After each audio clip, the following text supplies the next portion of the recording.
Boa noite. No supermercado, na farmácia, no restaurante, no aluguel.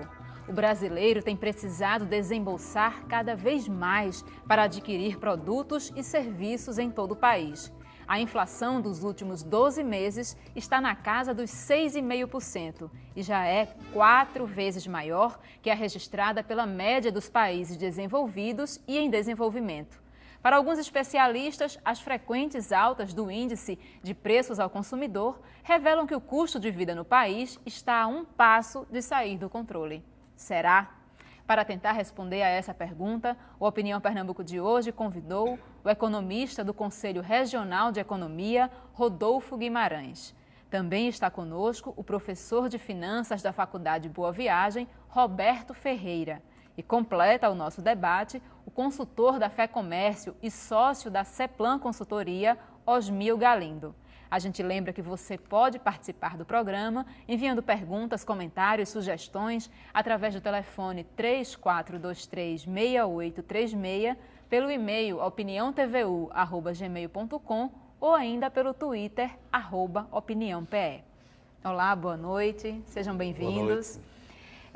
Eu acho que a percepção de que as coisas estão custando muito caro é comum a todos os brasileiros, principalmente nós da classe trabalhadora, que precisamos pagar todos os dias por coisas triviais. Eu queria começar perguntando ao professor Roberto, até que ponto essa percepção é real e de que nível é essa elevação nos preços? O custo de vida no país está realmente próximo de sair do controle, como alguns especialistas andam alardeando por aí? Boa noite, André. Veja bem, por definição que nós sabemos que inflação é aumento generalizado dos preços, né? Ou em outros termos mais simples, é a perda de poder de compra da moeda. Então não há nada mais do que se verificar os preços no dia a dia, né? Sabendo de antemão que inflação é uma taxa média, não é uma taxa que represente todos os setores da economia, né? Nós sabemos que alguns preços aumentam muito mais do que a inflação e outros menos do que a inflação. Por exemplo, os chamados serviços e alimentos, né, alimentação, são os que mais sobem, né? Isso porque se nós fizermos uma comparação dos últimos anos com o plano de saúde, por exemplo, no caso de serviço, vai ver que está muito mais elevado do que a própria taxa vem refletindo. Então, do mesmo modo que nós temos um índice oficial, que é o IPCA, temos outros índices, o GPDI, o IGPM, INPC, IPC e outras mais, tá certo? Então, cada um deles mede o aumento dos preços em diferentes setores, de diferentes setores, entende? Uhum. Então, de fato, há uma concordância, né, na medida em que a dona de casa, quando vai ao supermercado, vai à feira e verifica de mês a mês aqueles preços estão aumentando, ou por conta de uma seca, de uma geada, né? Ou até mesmo por outros motivos que no dia a dia isso acontece. Agora, por lidar com análise financeira, nós tivemos a preocupação de verificar que a inflação no Brasil, ela tem dois componentes. Vou falar um pouco meio economia, mas vou explicar direitinho. Veja só, eu tive a preocupação de, nas estatísticas, tirei esse gráfico, e a gente percebe que, por exemplo, nós estamos mais ou menos aqui no mês de junho, julho, para ir para agosto. Então, a nossa inflação, ela começa o ano alta, né, quer dizer, por conta do reflexo do ano anterior, vai baixando, tá certo? Passa nesse vale e no segundo semestre começa a retomar. Na linguagem dos economistas, no segundo semestre, a gente tem o que a gente chama de uma expectativa inflacionária. Por que isso acontece? Na medida que você vai aumentar salário mínimo, que é a inflação e mais aumento do PIB, quem vai pagar, automaticamente vai pensar como vai aumentar os preços, muitas vezes até aumenta mesmo. A pessoa que hoje recebe 678 de reais, quando acha que vai ganhar no próximo ano 720, por exemplo, ele acha que está mais rico. Então ele já procura fazer plano para o próximo ano. Então, isso é uma corrida, é o que a gente chama, o que se dá uma inflação de demanda, porque há um processo para se comprar. Sem falar na própria propaganda que existe no dia a dia, né? Não apenas do setor privado, e até o próprio governo incentivando as pessoas a adquirirem bem. Então, como você não tem uma oferta suficiente, o que acontece é que os preços aumentam. Então, nessa preocupação, observe, nesse outro gráfico, nós fizemos aqui anos em separado, mas todos eles descem, tá certo? E aqui, finalmente, a gente tem a inflação nos últimos 3 anos e meio. Note que ela realmente esses vales são meio do ano. Então, hoje a gente está com a inflação relativamente baixa, mas isso é porque nós estamos, como nós dissemos, de junho, julho e agosto, e é bem provável que essa inflação de julho vai dar muito baixa também, e também até mesmo agosto. Agora, com certeza, isso eu digo pela minha experiência, em setembro, outubro e novembro, a gente vai ter picos de inflação, tá certo? Quer dizer, ela se desdobra até janeiro, para depois ir diminuindo, que é o que também a economista chama de uma inflação inercial. Quer dizer, o segundo semestre a inflação, que a gente chama expectativa inflacionária, e no primeiro semestre a gente tem, na realidade, uma inflação realmente inercial, que é exatamente a passagem do aumento dos preços, tá certo? Essa coisa por aí. Tá certo? Rodolfo, qual a sua opinião sobre a questão da saída do controle do custo de vida no país? Em primeiro lugar, boa noite, Boa André, noite. boa noite aos colegas, professor Roberto, Osmil. Bom, eu diria que a questão da inflação, se a gente pegar uma série histórica, ou seja, desde o plano real, né? Nós tivemos momentos, por exemplo, nos anos 96, 97, que a inflação girava em torno de 12% a 15% ao ano. E já era uma época considerada de estabilidade econômica. Nós tivemos, por exemplo, em 10 anos, a meta de inflação, por exemplo, ela não foi estourada, porque a meta só é estourada ao final do ano. Na realidade, em alguns momentos, um acumulado de 12 meses, um ano de 12 meses, que não é o ano civil, se teve uma ultrapassagem dessa meta. E, na realidade, a meta não é 4,5, a meta é 4,5 mais 2, ou menos 2. Poderia ser de 2,5 a 6,5. Então, de fato, mostra que a política anti-inflacionária, de certa forma, sofre essas vicissitudes, mas uma grande causa, e aí eu divirjo, né, dessa questão da avaliação da inflação ser pela demanda. Acho que a demanda ela tem pesado somente no setor de serviços, porque o setor de serviços você não pode importar, por exemplo, chamar um chinês, trazer da China para cortar o seu cabelo, por exemplo, ou importar uma academia de ginástica, tá certo? Então, não há uma concorrência tão forte. Então, a melhoria de vida, a melhoria da demanda fez com que esses preços dos serviços ficassem relativamente mais caros. No caso da alimentação, não foi a demanda. Foi um choque de oferta, ou seja, a oferta que diminuiu. Tivemos seca no Nordeste, tivemos problemas climáticos no primeiro mundo, em grandes produtores internacionais de grãos, né, como os Estados Unidos, por exemplo. Isso fez com que o preço desses bens no mercado internacional explodisse. Então, um produtor nacional, para que ele seja vantajoso produzir bens que ele não vai transacionar no mercado internacional, vai transacionar no mercado local, interno, ele vai certamente elevar o preço para que seja, vamos dizer assim, viável do ponto de vista econômico-financeiro que ele produz. Então, ele vai aumentar o preço do feijão, ele vai, esse produto mais caro, as commodities mais caras. As commodities são soja, açúcar, produtos que são comercializados em bolsas internacionais, têm um preço cotado em dólar. Então, esses produtos ficando mais caros em dólar, há uma influência desse preço em dólar lá fora para o preço aqui que se paga em reais. Para que se torne vantajoso o produtor preferir não exportar e sim vender ao mercado local, ele precisa, no mínimo, igualar esse preço. Tem que ter exatamente a mesma remuneração, né? A mesma rentabilidade. Portanto, a influência do mercado internacional, do preço internacional, sobre o preço interno dos alimentos. Uma outra questão é que nossa agricultura, para o mercado interno, ela é basicamente 70% a 80% produzida pela pequena propriedade, pela agricultura familiar. E, infelizmente, nós não temos os avanços tecnológicos na agricultura familiar que temos no chamado agronegócio exportador. Então, o que é que acontece? Nós produzimos muito bem, com altíssima competitividade, somos o celeiro do mundo de soja, milho e entre outros grãos que nós exportamos. Porém, o nosso feijãozinho, nossos produtos, a farinha de mandioca, por exemplo, subiu 160% em um ano. Ora, a gente sabe que as manivas, né, da mandioca, elas, por conta da seca, terminaram sendo arrancadas, não prestavam. Então, houve realmente uma quebra de safra muito forte na mandioca e, portanto, que é a matéria-prima para fazer a farinha de mandioca, que é um gênero de primeira necessidade do Brasil inteiro e particularmente no Nordeste. Então, é importante que a gente veja esse problema da oferta. Precisamos aumentar a oferta de alimentos, porque a demanda é crescente. Na medida em que o país vai melhorando, vai ter sempre mais demanda de alimentos. Claro, até um determinado ponto, quando todos estiverem já satisfeitos, né, adquirindo os produtos necessários a uma boa alimentação. Osmil, como é que está o comércio com essa alta? A gente vê que novas empresas têm surgido, as pessoas têm aberto mais novos negócios. O comércio está sentindo essa alta no custo de vida? Como é que tem se comportado? Bom, boa noite, André, dos colegas aqui. Não, é o seguinte, existe hoje uma sensação de que o comércio está no sinal amarelo, sinal de alerta, né?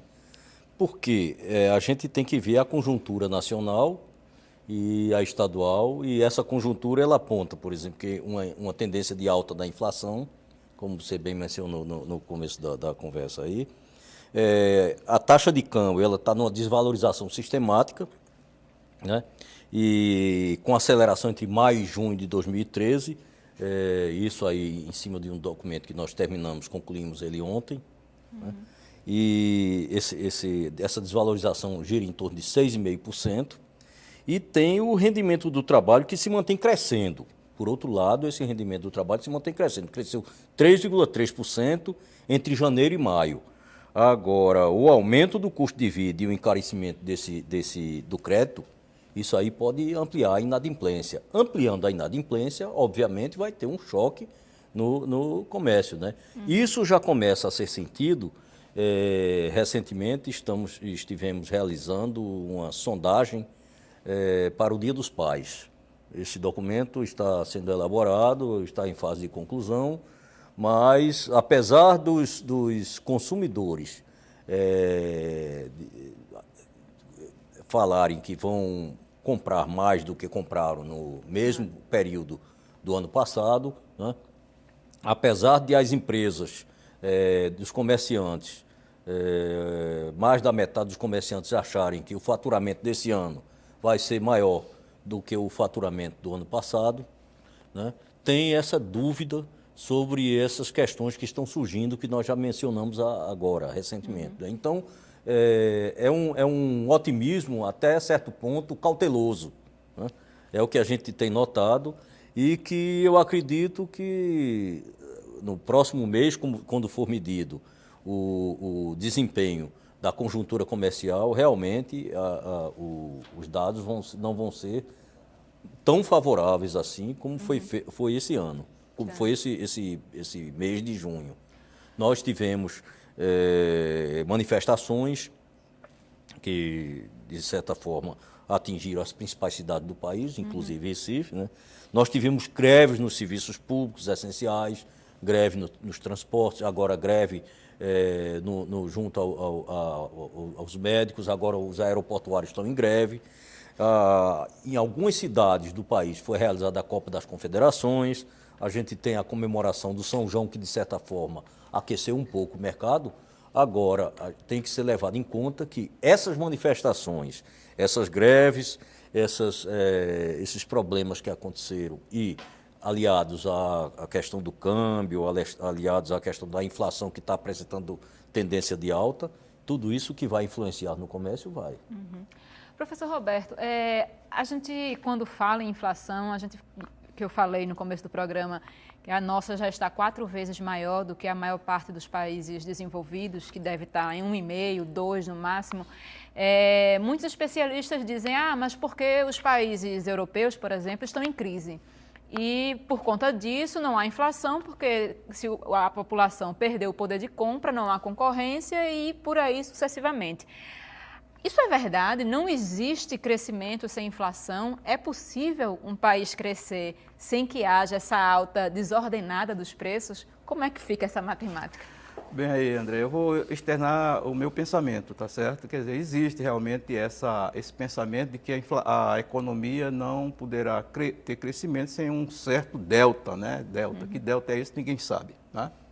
E se fala muitas vezes que inflação de 1 dígito. Antigamente a gente tinha uma inflação tão alta que falava de 1 dígito, 2 dígitos, chegamos até a inflação de 4 dígitos, né? Até um mês que a gente teve uma inflação de 84% ao mês, tá certo? Então, na minha opinião, eu acho que não se deve brincar não, porque inflação, sendo perda de poder de compra, e a gente sabe quem vai sofrer é aquele que realmente tem salário fixo, não se deve brincar não. E esse filme a gente já viu há muito tempo. Veja bem, quando se criou a institucionalização da correção monetária aqui em outubro de 64, realmente houve um instituto que daria reajuste anual e caderneta de poupança era trimestral.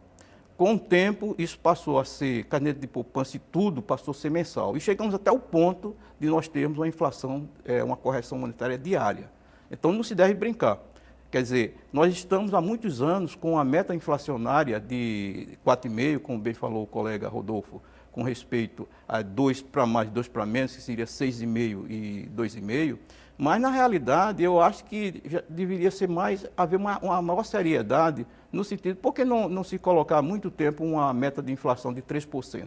A gente sabe que os Estados Unidos tem uma meta de inflação de 2%, a inflação hoje dele é 1%, com toda essa crise, tá certo? Então, não se deve brincar. Por quê? Porque a inflação é o chamado efeito retroalimentador. No momento que está anunciando que o plano de saúde agora vai aumentar 9%, isso aumenta, vai pesar no orçamento das famílias, tá certo? Então não se deve brincar. Então, como bem falou o Rodolfo, a questão não é saber se é inflação de demanda ou de custo. Na realidade, um ou outro aumenta os preços. Então eu acho que na realidade deve haver planos de longo prazo, não se deve estar fazendo coisas emergenciais, pontuais, porque se nós temos um programa, temos a meta inflacionária, temos a questão da lei de responsabilidade fiscal, temos a questão da outras coisas que seria o chamado tripé para você realmente manter, né, com reformas. Um exemplo está na questão burocrática, quer dizer, você tem um sistema em que, vamos dar um exemplo aqui o nosso meio de transporte, tá? Meio de transporte aqui você tem só o rodoviário. Por que nunca se pensou utilizar o ferroviário, o marítimo, o fluvial, essa coisa toda, tá certo? Quer dizer, a coisa não é brincadeira, não é dizer que realmente, por exemplo, a taxa de câmbio agora vai aumentar, os Estados Unidos estão aumentando a taxa de juros e tudo que é dólar está indo para os títulos lá do governo norte-americano. Então, com certeza, a gente vai ter, como você bem falou, nos últimos 12 meses nós estamos com a inflação de 6,5%, e note que o efeito é que o jurídico chama anatocismo, ou a chamada expressão exponencial. Quer dizer, uma inflação 6,5% ao ano, menos de 10 anos, os preços dobram.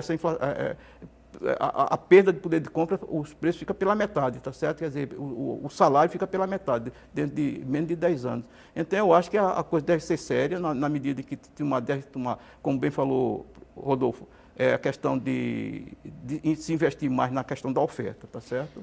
Eu vou pedir um minutinho para vocês, a gente precisa fazer o primeiro intervalo. A gente lembra que você pode participar do programa enviando perguntas e comentários pelo e-mail opiniãotvu@gmail.com, pelo telefone 34236836 ou ainda pelo Twitter, @opiniãope. A gente volta já já.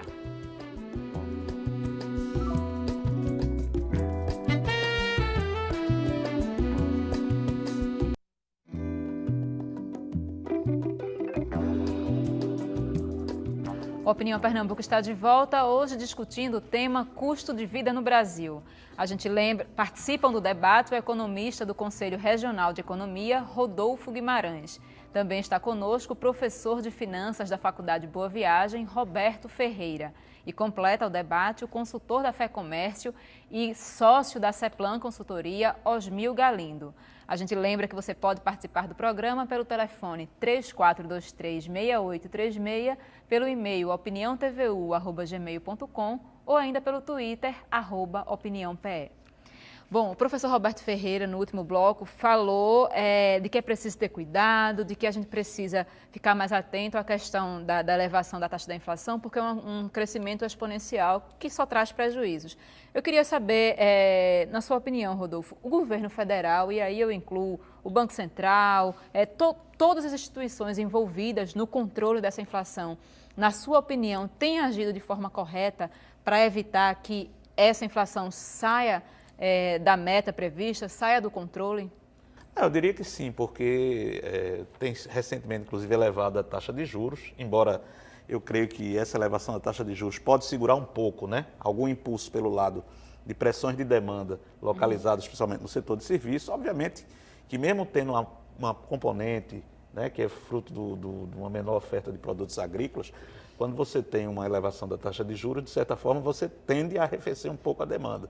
Isso por si só, mesmo que não haja uma grande pressão de demanda, ela pode ter um efeito, né, redutor na inflação. Por outro lado, o que o professor Roberto falou é que, sazonalmente, a partir de setembro, outubro, os preços tendem a subir novamente. Nós vamos ter o IPCA 15 de julho já deu 0,07, ou seja, bastante baixo. Provavelmente IPCA, o IPCA... é o índice de preço ao consumidor amplo. Esse é um índice que antecipa, né, uma prévia, vamos dizer assim, ele tem uma periodicidade de 15 de junho a 15 de julho, mostrou praticamente zero, com deflação até em uma ou outra capital. Mas isso é um comportamento que deve ter em julho e agosto. Então pode haver. Por outro lado, tem uma pressão inflacionária advinda do câmbio, né, da taxa de câmbio, né, com a desvalorização do real em relação ao dólar. Isso pode afetar, né, preços na medida em que muitos componentes de produtos que são fabricados no Brasil são importados, né, e isso pode levar a um repasse aos preços. Mas, obviamente, num quadro em que a demanda não está muito forte, também a capacidade de repassar isso aos preços é um pouco menor. Há os perigos também da indexação, né, como bem levantou o professor Roberto, né, que isso é que realimentaria a inflação. A indexação, o senhor pode explicar? A indexação é aquilo, correção monetária, você ter reajustes automáticos, né, de preços e salários, uma espiral de preços e salários, como a gente vivenciou muito no Brasil nos anos 70, nos anos 80, até meados dos anos 90. Mas eu diria que, em termos do que tem sido feito, em termos de... tem apertado a política fiscal, né, tem apertado a política monetária, então, vamos dizer assim, as receitas clássicas de combate à inflação, pelo lado da demanda, estão sendo tomadas. Como há um problema que uma parte dela, né, ela está fora disso, que é a oferta de produtos agrícolas, o Brasil precisa pensar de maneira bastante séria e profunda em melhorar a produção de alimentos para o mercado interno também. Estimular a produção de alimentos para o mercado interno, ou seja, reforçar as políticas que se hoje existem, né, reforçá-las para que a gente possa ter maior produção de alimentos e a possibilidade de preços mais baixos. Eu digo isso pelo seguinte, por exemplo, nessa inflação alta, o que pesou muito foi que a inflação aumentou, nem tanto aumentou a taxa como um todo, de 6,5%, não é muito longe de 5,5%, mas é que a questão dos alimentos aumentou muito. Então, por exemplo, no caso de Recife, nos últimos 12 meses, a alimentação e bebidas subiram 16,21%, em Fortaleza, 17%, e em Belém, 15,15%. Ou seja, as maiores altas foram nessas regiões. E houve altas também, houve esses problemas em todo canto, problemas da quebra de safra, etc. Mas aqueles lugares onde tinha uma agricultura familiar, né, de certa forma, próxima, Goiás, São Paulo, Curitiba, Porto Alegre, por exemplo, Goiânia, São Paulo, Curitiba, Porto Alegre, Brasília, eles tiveram uma alta menor dos alimentos. Porque você tem uma produção alimentar ali próxima, né, e, obviamente, subiram os preços também, mas como você já tinha algo mais de produção alimentar, você segurou um pouco mais a inflação. Então, nesse sentido, é importante as políticas também que pensem no desenvolvimento da oferta, na expansão da oferta de alimentos, principalmente, porque a demanda está crescendo. A gente está discutindo essa questão e pelos números que vocês estão citando, e aí do IPCA, de vários índices, não é preciso ser matemático para a gente perceber que essas altas já ultrapassaram e muito o ganho real do trabalhador na questão do salário. E aí como é que se faz?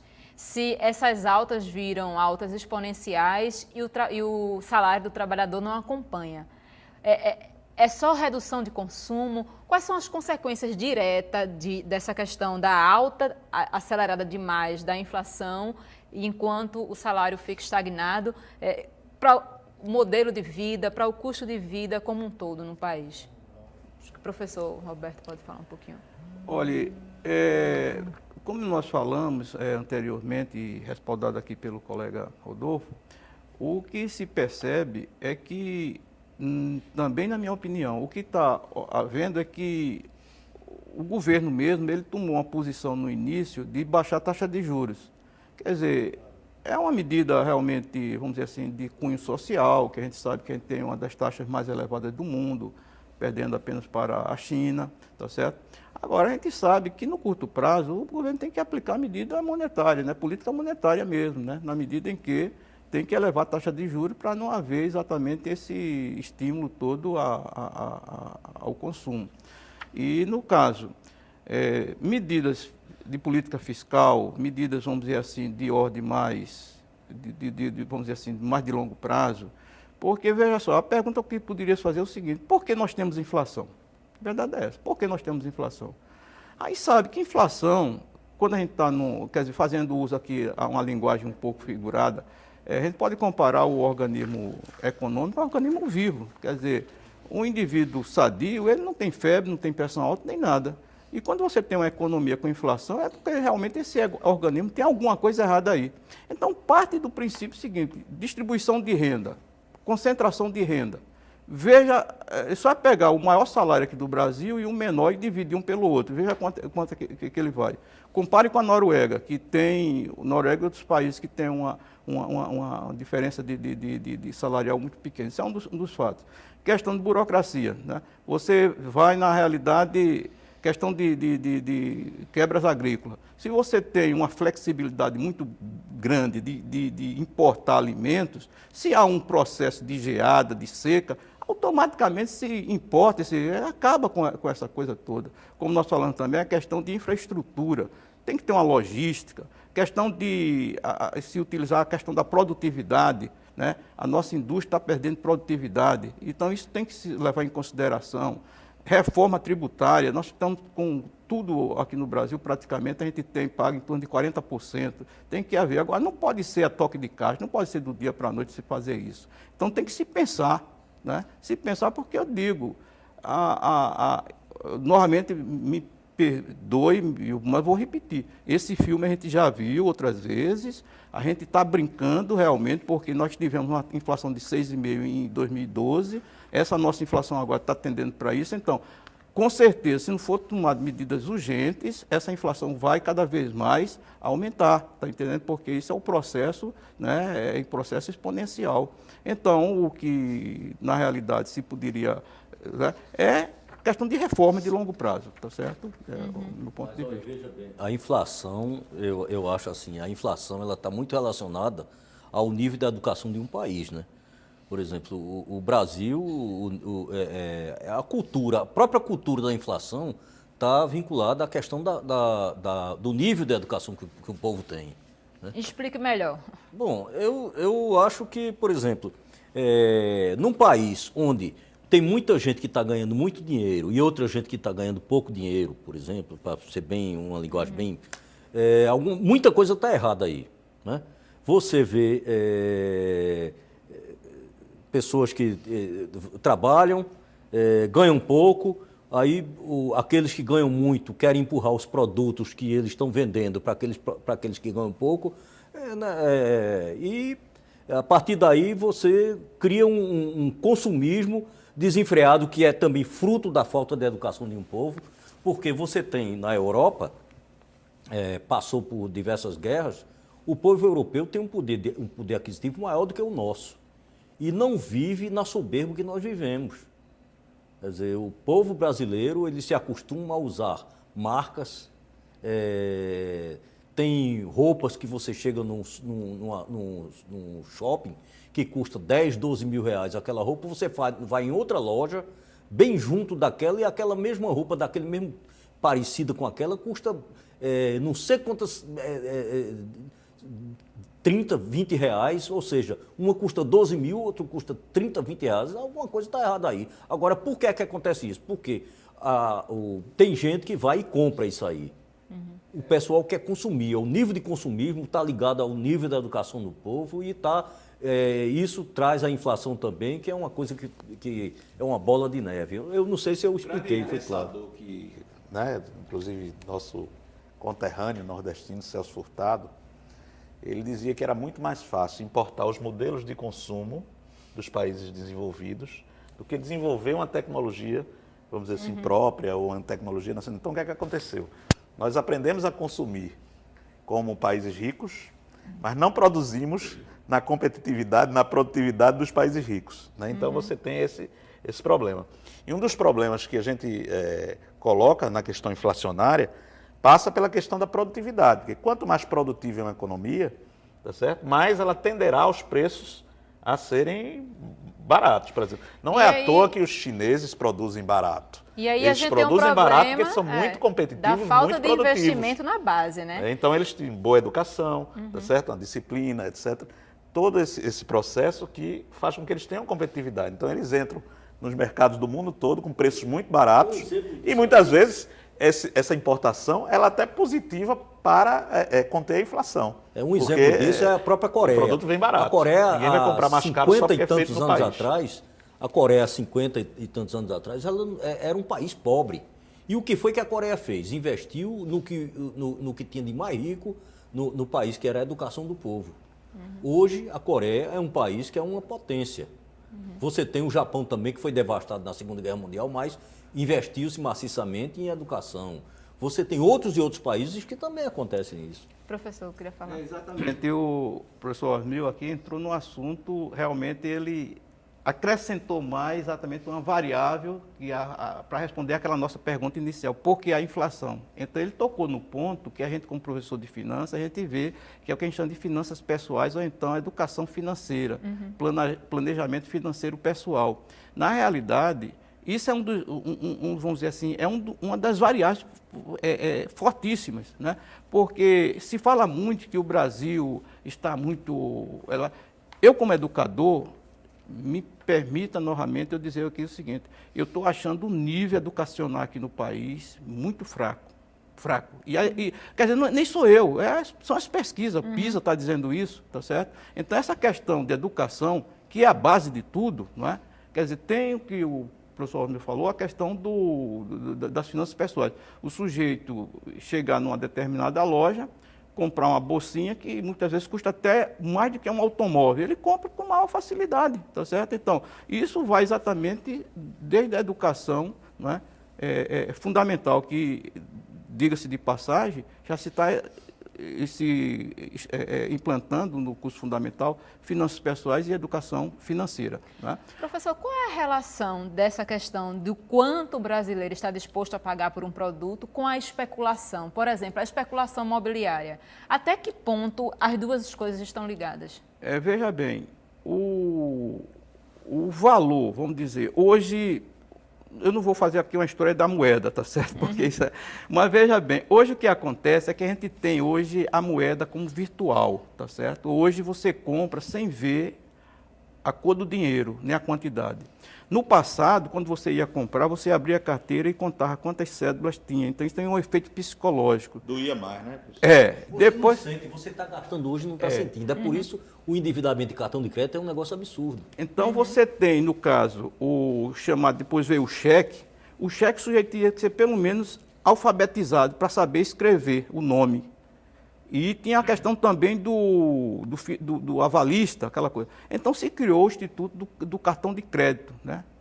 Se criou o cheque especial, o cartão de crédito. Então quando se fala hoje, cheques devolvidos sem fundo está baixando. Aí o pessoal, puxa vida, todo mundo está sendo um bom pagador. Mas não, é porque o cheque está desaparecendo. O que está acontecendo é que uma pessoa hoje com salário mínimo tem um cartão de crédito, e diga-se de passagem, cartão que muitas vezes não são nem com anuidade gratuita. Tem anuidade, o sujeito paga. E às vezes o sujeito leva aqueles 10, 20 cartões e tem aquilo como status, quando na realidade isso é uma prova de ignorância, tá certo? E de, vamos dizer assim, de fraqueza, porque a pessoa que tem muito cartão se endivida mais do que na realidade possui.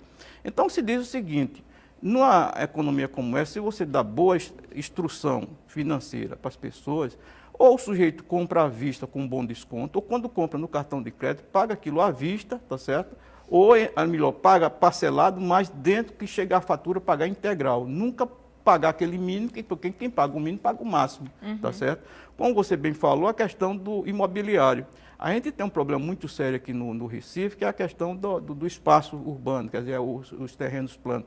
Então, eu creio, os dois colegas que trabalham mais com estatística nesse sentido, podem até dar a resposta melhor para mim, a questão do quanto existe essa especulação imobiliária, de você hoje ter apartamento de 20 e poucos metros quadrados, que na realidade só dá mesmo para a pessoa ter uma cama muito mal, tá certo?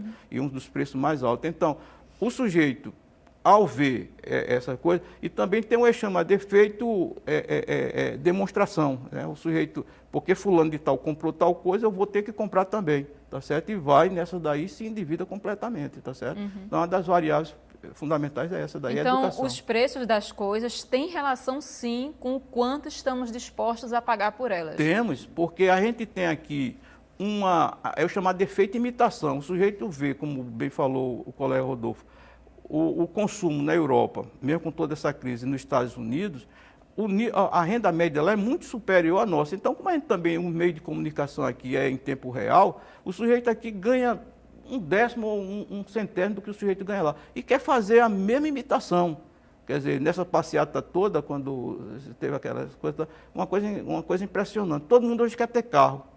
No Canadá, nos Estados Unidos, a pessoa para ter um carro tem que ter obrigatoriamente condições de ter um seguro, porque um carro é um bem de risco literal.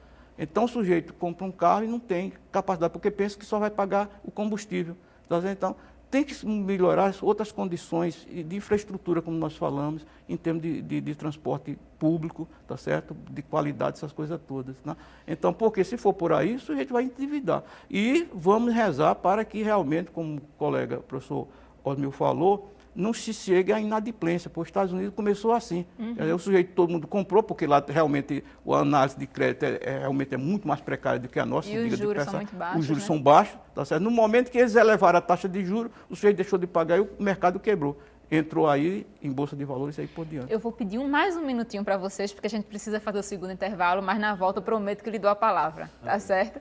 A gente lembra que você ainda pode participar do programa enviando perguntas e comentários pelo e-mail opiniãotvu@gmail.com, pelo telefone 34236836 ou pelo Twitter @opiniãope. A gente volta em 2 minutos.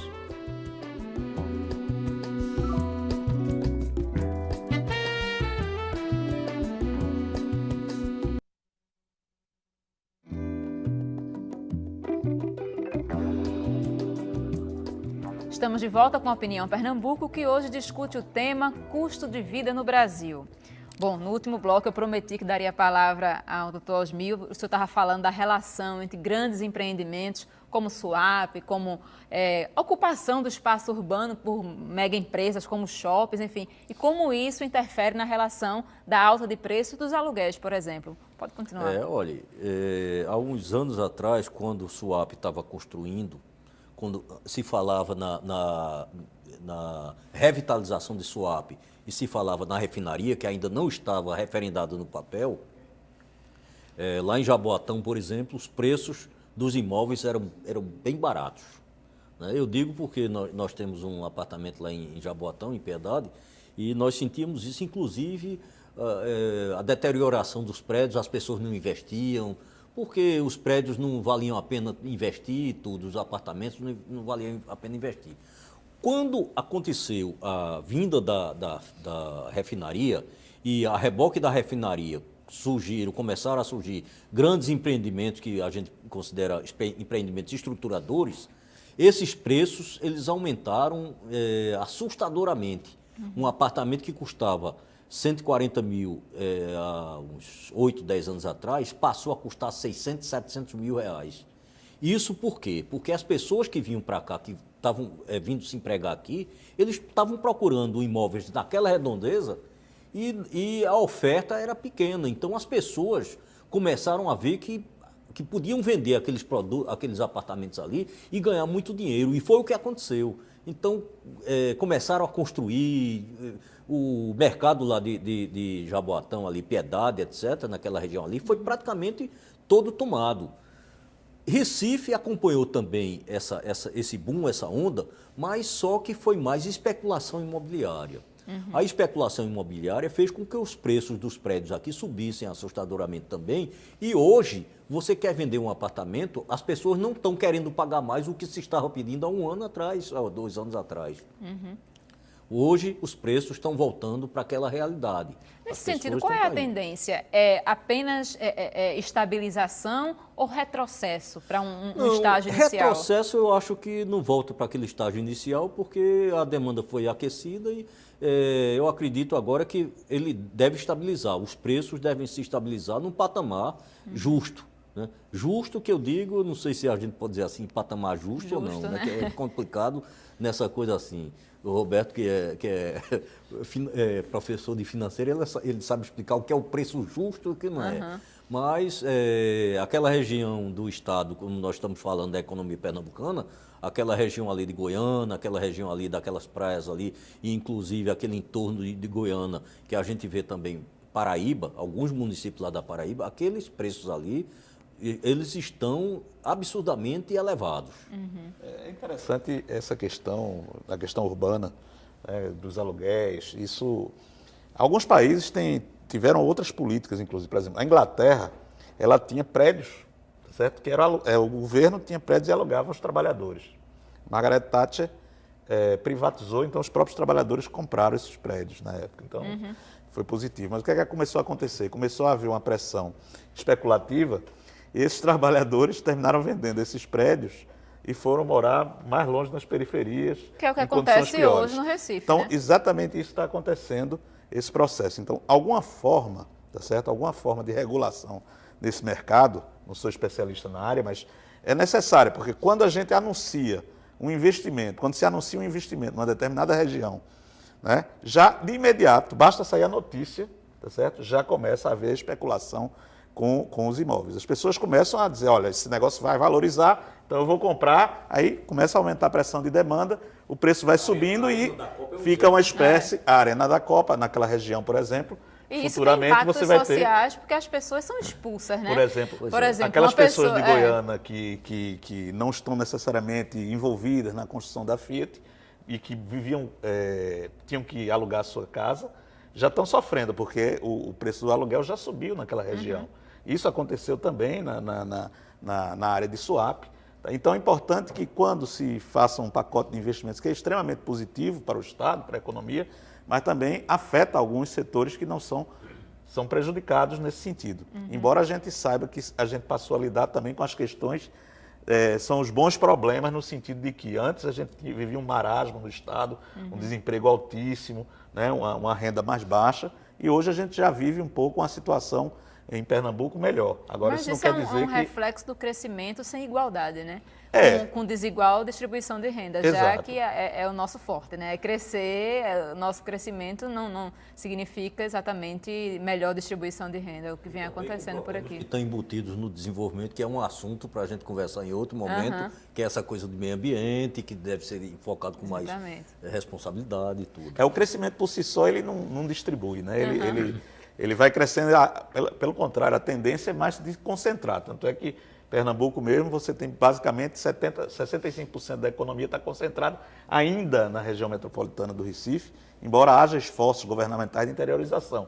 Mas a tendência é para aumentar para 70% agora. Mas também há outras áreas do interior que estão, vamos dizer, havendo outros desenvolvimentos interessantes. Por exemplo, a região de Caruaru, tá certo? Principalmente aquele polo de confecções, é um desenvolvimento que tem muito mais distribuição de renda. Por exemplo, quando a gente vai ver o índice de pobreza de uma determinada região como essa, a gente vê como é muito pequeno o índice de pobreza naquela região em que todo mundo trabalha, desemprego zero, tá certo? Todo mundo trabalha na confecção, enfim, todos ganham a vida daquele jeito. Quer dizer, não são grandes empreendimentos, são pequenos empreendimentos, mas todos participam daquele progresso. Então a gente tem que contrapor Mas aí um pouco principalmente é porque é esses um tipo modelos. de serviço que não requer muita escolaridade, que não precisa de importação de mão de obra, que aí acaba como o caso de Suape, que a renda não fica igualmente distribuída porque é preciso importar muita mão de obra. Mas ali a gente tem um dado interessante, Andréa, porque só aconteceu ali naquela região, né?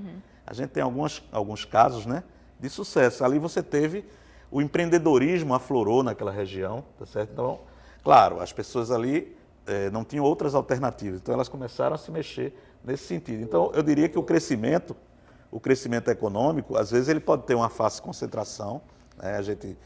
É importante, mas é importante olhar também para esses setores, né, de microempresa, pequena empresa, empreendedorismo, trabalho autônomo, porque muitas vezes eles podem, inclusive, estar produzindo em condições até melhores, né? O Estado, inclusive aquilo ali surgiu a revelia do Estado, né? Foi a sociedade daquela região que vamos dizer, fez aquilo ali. Você falou num aspecto aí do empreendedorismo do pessoal lá de Caruaru, mas isso não é de surpreender não, porque a cultura da Sulanca, daquela região ali, todo o pequeno empresário da Sulanca, ele é extremamente empreendedor, porque se ele não ficar sempre inovando, ele vai ser engolido. E aí é o sucesso daquele polo de confecções de Caruaru, tá isso. As pesquisas do FEComércio já mostraram isso no ano passado e provavelmente esse ano vai ter, agora para o mês vai ter outra pesquisa e provavelmente vai também mostrar esse aspecto, né?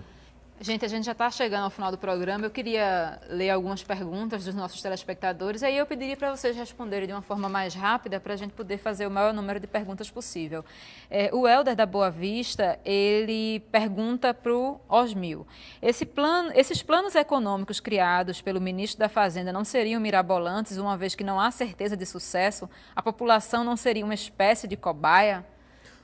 Olha, eu não sou muito a pessoa adequada para responder essa questão, porque eu não tenho analisado as políticas do governo. Eu, ultimamente, meu trabalho está mais focado em análise de